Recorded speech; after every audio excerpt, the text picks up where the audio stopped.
So thank you for having a conversation with me. We're going to be talking about your experience with problem gambling. I want to know what's your name and what brought you out to Algamus.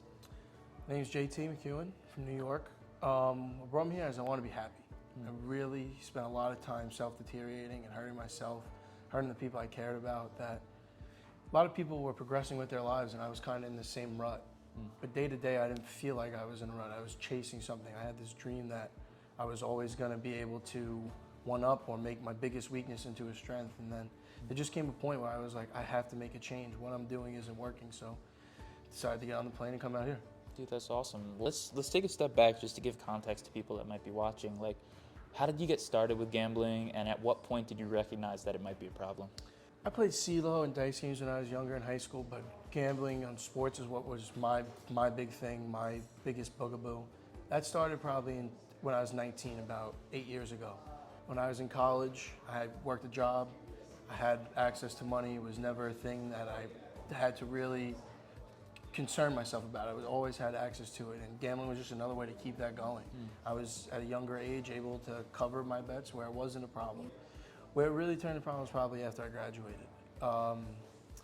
Just got a job right out of college, was bartending on the side, and again, had access to money. Really was never something I had to stress about. I had everything I could have wanted, but I didn't see anything that way in the thick of it. So as I got older, the bets got bigger, everything I wanted got more important, and everything revolved around being able to find the bet. I was bartending on the side as well, and it was on the tail end of my gambling, so it was more towards like the debt repayment side. Yep. But that's hard work, man. Yeah. You're standing up on your feet the whole time? Yeah, we're just wishing you were anywhere else and knowing you got to pay a bookie or a friend or someone. It's like you're not even paying yourself. I did that for so long, just trying to make as whatever I can. It was going back to either betting or whoever I had to pay back. So did you get the bartending job to cover bets solely, or did you get it as like a So side my family job? owns restaurants Okay. in New York. So I started working when I was 12 years old in restaurants. Okay. That definitely played a part in everything too, just being in that atmosphere. So it was never, I never got the job to fund my gambling debt. I just had access to it. It was almost like it was an escape and an out for me, that I knew I was able to work whenever I really wanted to and do whatever I really had to. And I just kept that all inside and used it all for the wrong.